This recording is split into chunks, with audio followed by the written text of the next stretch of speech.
안녕하세요. 반갑습니다. 예, 구독, 좋아요 부탁드리겠습니다. 예, 2022년 4월 2일 토요일 오후 녹화 시작합니다. 예, 먼저 구독자분들께 감사 말씀 드리겠습니다. 그리고 특히 댓글 남겨주시고 좋아요 눌러주신 분들께 더욱더 감사드리겠습니다. 예, 제가 2월 21일 날 주식공부TV라는 채널을 개설하고 2월 26일 날 첫 동영상을 업로드를 했습니다. 예, 오늘 4월 2일 현재 구독자가 200명이 되었습니다.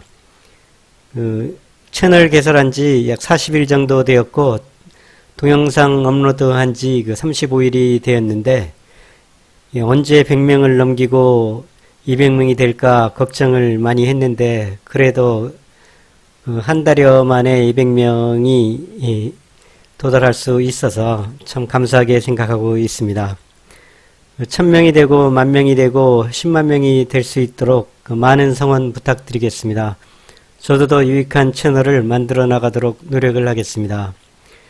원래 채널을 개설할 때 취지가 주식 투자를 잘하기 위한 공부를 하자는 취지에서 만들었는데 업로드된 동영상들의 조회수를 보다 보면은 아무래도 종목 분석에 대한 조회수들은 상당히 빠르고 많이 올라가는데 그렇지 않은 영상에는 조회수도 적고 조회수 늘어나는 숫자도 아주 더디고 그렇더라고요.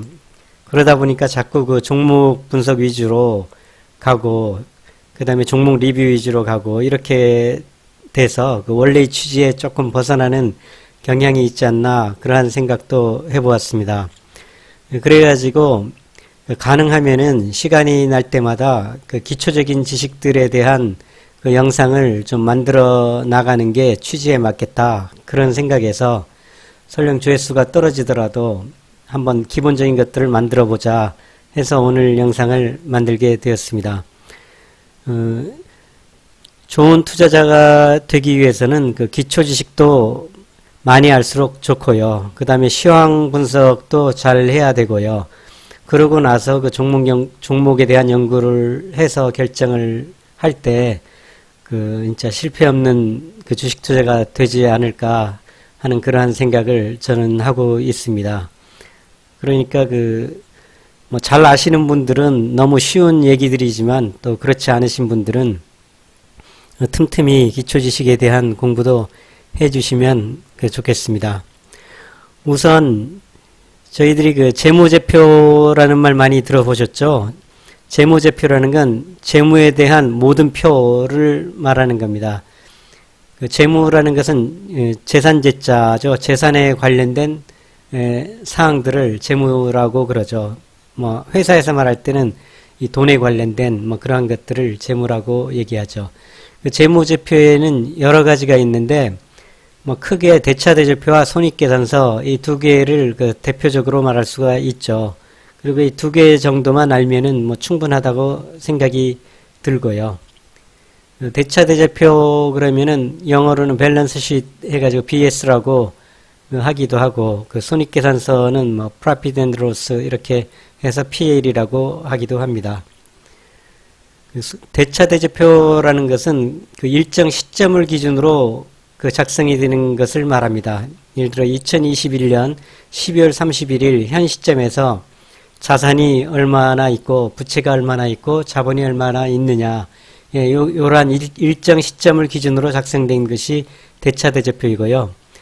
그 다음에 영업의 흐름을 기준으로 일정 기간 2021년 1월 1일부터 12월 31일까지 1년 동안 돈을 얼마나 썼고 돈을 얼마나 벌었느냐 이것을 작성하는 것이 손익계산서입니다. 그러니까 손익계산서는 일정 기간을 기준으로 작성되는 것이죠.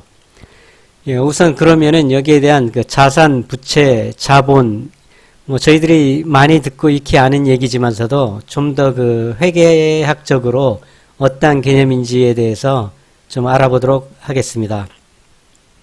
우선 그 전에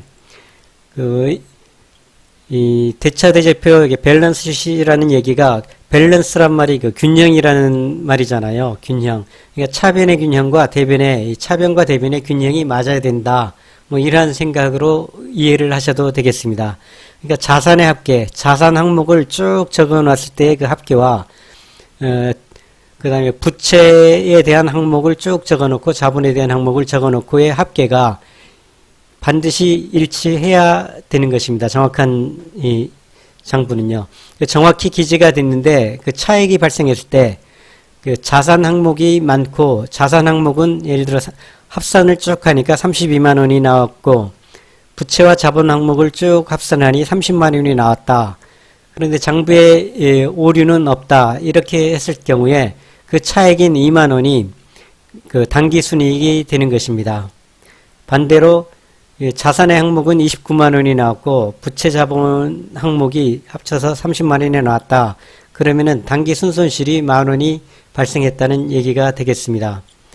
그 다음에 반대로 손익계산서를 작성하면서 이제 비용을 쭉 1년 동안 발생한 비용을 쭉 적어놓고 그 다음에 수익을 쭉 적어놨을 때 그 차액이 수익이 많고 비용이 적었을 때 그 차액이 당기 순이익이 되는 것이고요.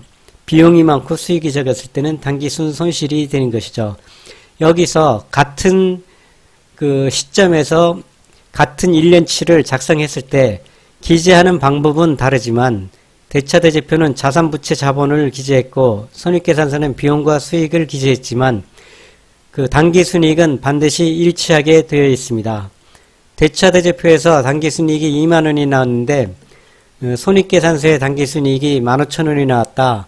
이러한 경우는 그 여러 가지 장부상 여러 가지의 그 기재하는 그 장부상 어떤 누락이 있었다든가 그 다음에 숫자의 오기가 있었다든가 이러한 오류가 발생했다는 증거입니다. 그러면은 일치하지 않았을 때는 반드시 그 오류를 찾아내 가지고 정정을 해야 되겠죠. 그렇게 그러한 오류를 발견할 수 있는 게 이 복식부기의 원리입니다. 그 다음에 참고로 하나 또 말씀을 드릴게, 이 자본금이라는 건, 뭐, 예를 들어 개인이 가게를 할 경우는 자본금을 마음대로 뭐 20만원에서 30만원으로 뭐 변경하고 그럴 수 있지만, 이런 법인에 있어가지고는 자본금을 그렇게 마음대로 변경을 해서는 안 됩니다. 반드시 신고를 해야죠. 간단히 무슨 얘기냐면은, 예를 들어가지고, 세금을 내기 전에, 예를 들어 뭐 영업이익이 3만 원이 나왔다 이렇게 했을 경우에 3만 원에 대한 예를 들어 뭐 30%를 3분의 1을 세금으로 내야 된다. 법인세를 내야 된다. 그러면 만 원을 내야 되겠죠. 만 원을 내기가 아까워서 내 자본금을 23만 원으로 해야 되겠다. 해서 3만 원 이익 난 3만 원을 자본금으로 변경을 해버리고 자본금 23만 원. 그러면 자산하고 합쳐서 30만 원 일치가 되니까 당기순이익 제로. 영업이익 제로 이런 식으로 작성을 할 수가 있겠죠. 그렇게 되면은 그 세금을 탈루하는 수단이 되겠죠. 그렇기 때문에 그 법인, 특히나 상장기업 법인들은 마음대로 그렇게 자본금을 변경해서는 안 되고 기초자본금을 놓은 상태에서 이 당기순이익 이런 식으로 명확히 표기를 해줘야 되는 것이죠. 저희들이 유상증자, 무상증자 그렇게 하는 게 다 공시를 하고 신고를 하고 해서 하는 것입니다. 그러면 이 항목에 대해 가지고 알아보도록 하겠습니다.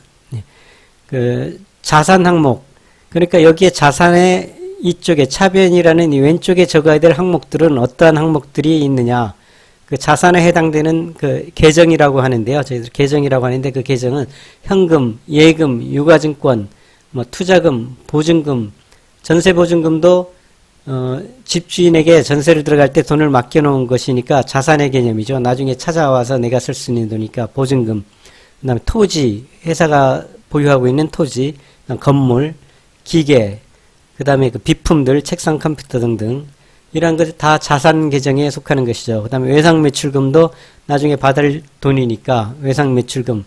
그 다음에 상품, 뭐 도매상에서 소매점에 도매상에서 가져온 상품이라든가 제조업체에서 만들어 놓은 재고품, 그 다음에 원부재료, 원재료, 부재료, 그 다음에 대여금, 남에게 빌려준 돈, 미수금, 받지 못한 돈, 받을 넣음, 그다음에 선급금, 먼저 지불한 돈이죠. 먼저 지불을 해놓은 돈.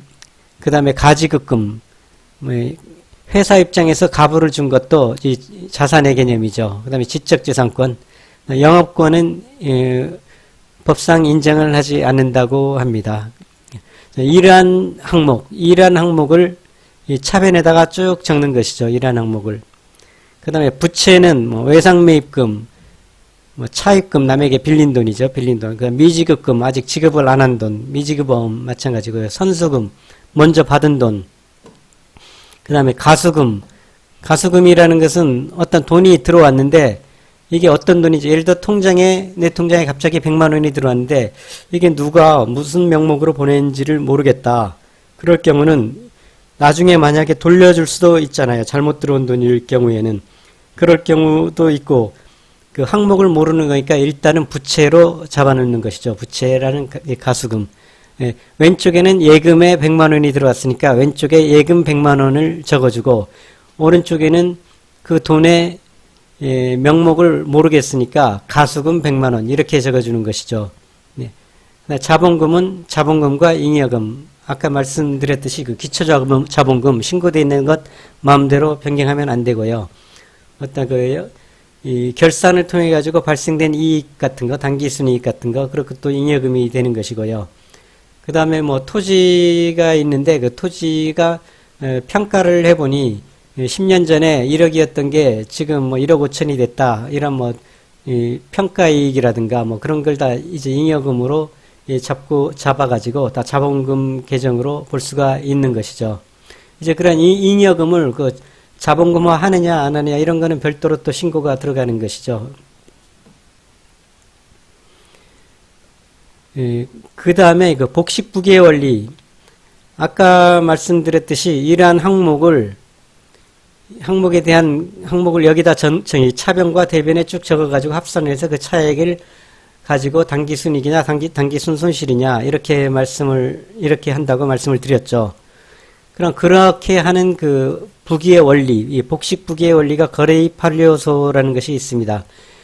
저희들이 집에서 작성하는 가계부라든가 용돈기 입장 이런 것은 그 단식부기이죠.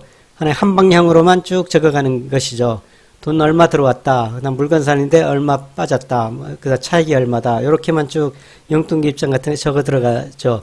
한쪽만 적어 들어가는 것이고 이 복식부기는 어떤 상황이 발생되면은 반드시 이런 차변 항목과 대변 항목이 동시에 발생한다는 그러한 원리인 것입니다. 그러다 보니까 반드시 그 차변의 합계와 대변의 합계는 반드시 일치하게 되는 것이죠.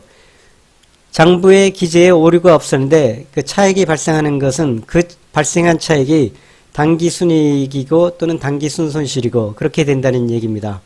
자, 그럼 차변 항목이 자산이 증가할 때, 그 다음 대변 항목엔 자산이 감소할 때, 그 다음에 또 차변 항목에 부채가 감소할 때, 그 다음에 또 자본이 감소할 때, 그 다음에 비용이 발생할 때, 이런 때 차변 항목에 작성을 하는 것이고요. 대변 항목에는 아까 말씀드린 대로 자산이 감소, 그 다음에 부채가 증가할 때, 자본이 증가할 때, 수익이 발생할 때, 이러한 것을 그 대변의 항목에 적게 되는 것입니다.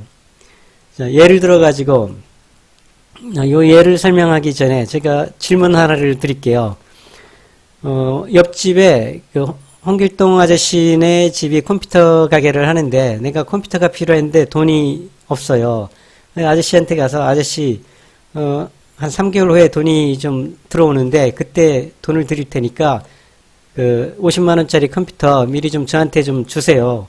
그래서 가져왔을 때 그 컴퓨터는 부채인가요? 자산인가요?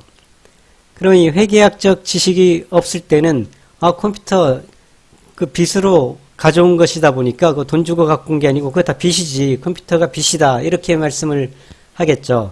그렇지만 회계학적으로 그렇게 표현하면 안 되고 자산이라는 컴퓨터라는 자산이 50만 원이 차변 항목에 증가가 됐고 여기에 컴퓨터 50만 원이 됐고 외상매입금이라는 부채 항목이 부채가 발생이 된 거죠.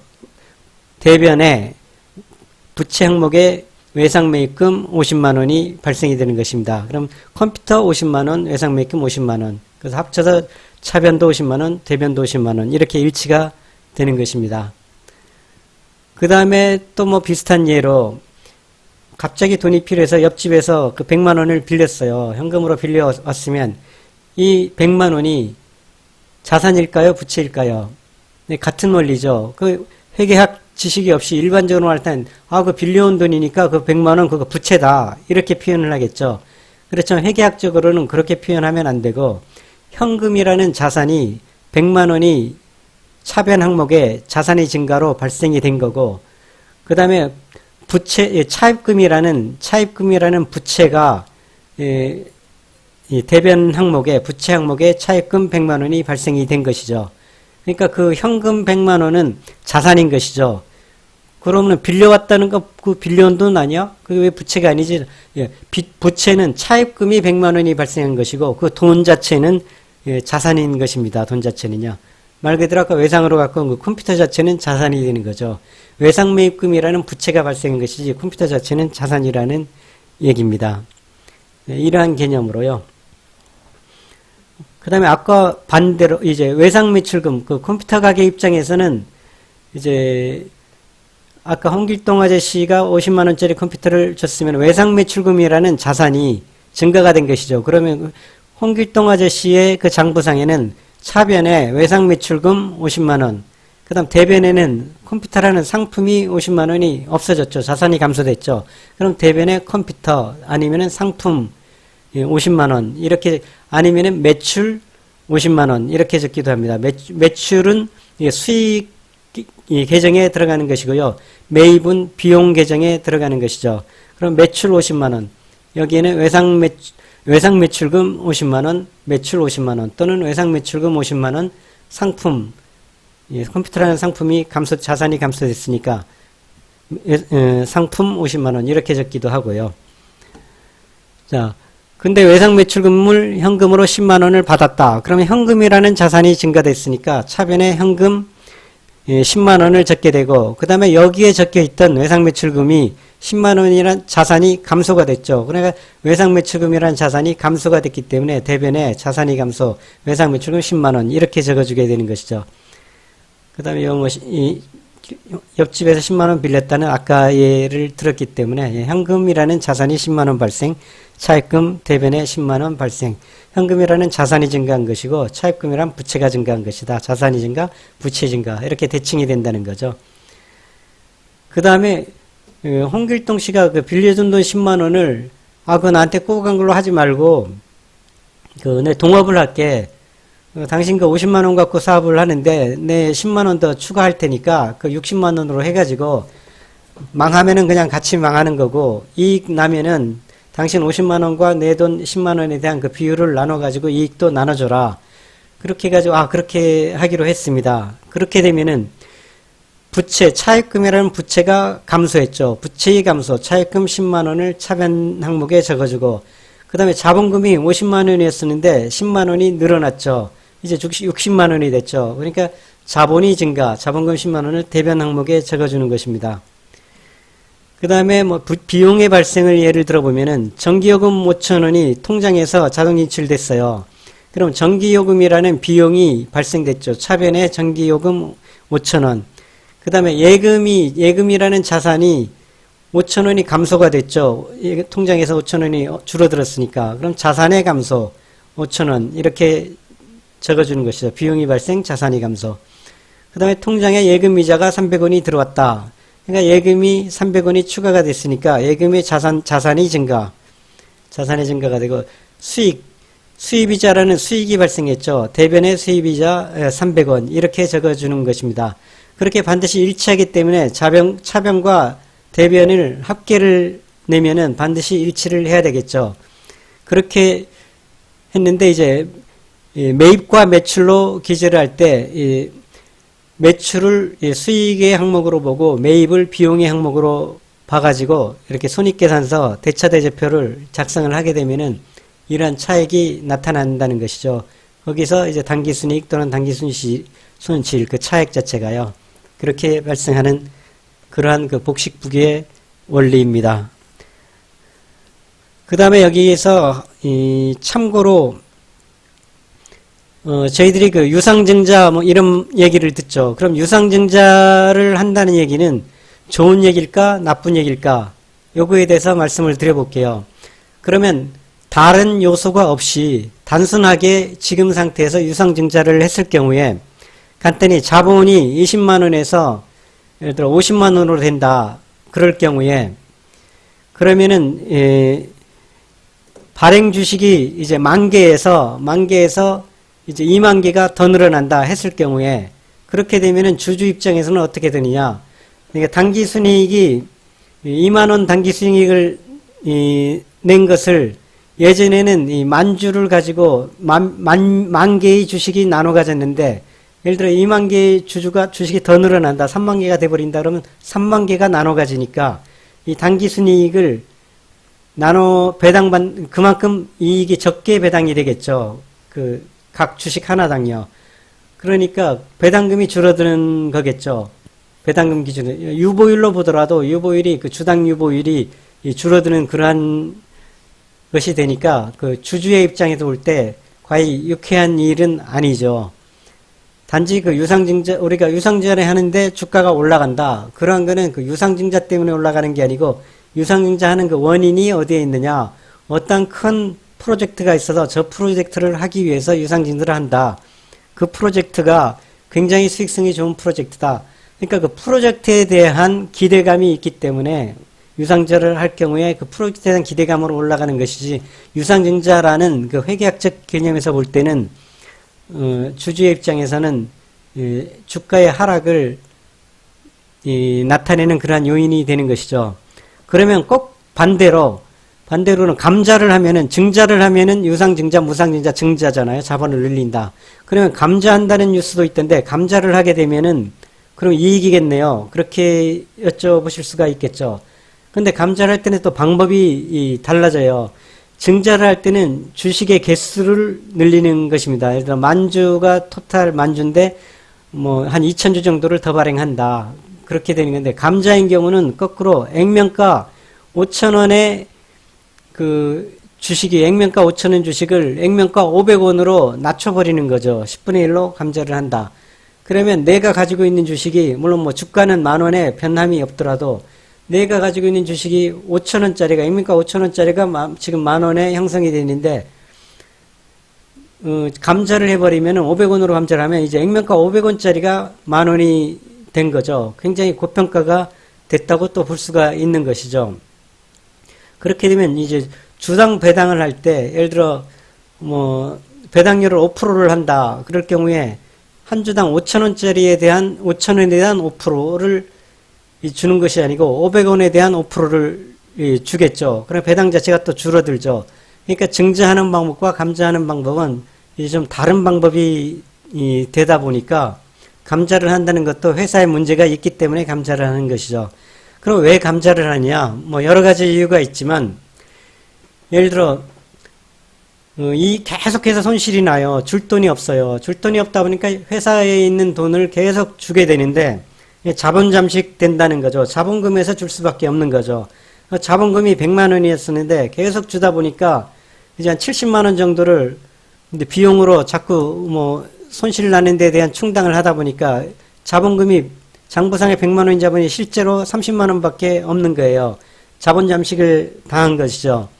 그러면은 이제 상장회사 같은 경우는 상장 폐지의 요건이 되거든요. 그럼 상장 폐지를 면하기 위해 가지고 그렇게 액면가를 감자를 해버리는 거죠. 5,000원짜리를 500만 원으로. 그러면 자본금 자체가 10분의 1이 감자가 되면은 100만 원짜리 자본금 100만 원이 이제 자본금 10만 원이 돼버리는 것이죠. 자본금 10만 원이 되니까 아직도 장부상에 30만 원의 자본금이 남아 있으니까 이제는 기초 자본금이 10만 원이니까 20만 원 정도가 자본이 더 남아 있는 셈이 되는 거죠. 자본 장식이 안 됐다는 얘기로 바뀌는 것이죠. 꼭 같은 현상인데 감자라는 그 절차를 통해 가지고 신고를 해 가지고 감자 절차 이행하겠습니다 해서 이행을 했을 경우에 자본 잠식 상태에서 벗어나는 것이죠. 어떻게 보면 회계적인 뭐 장난으로 볼 수도 있죠. 눈속임 아니냐. 우리 일반 개인들 그렇게 보겠지만 상장 폐지를 피하려고 그러한 방법도 쓰는 것이고 다 공시를 해서 하는 것이죠. 예, 그러한 방법들이 있고 그러한 개념들이 있다는 것을 그렇게 알아두시면 주식 투자를 하는데 어떤 뉴스를 듣고 그러면은 좀 이해가 쉽지 않을까. 그러한 이유에서 한번 이 자산, 부채, 자본, 그 비용, 수익에 대한 복식부기의 그 기초 원리에 대해서 말씀을 드려봤습니다.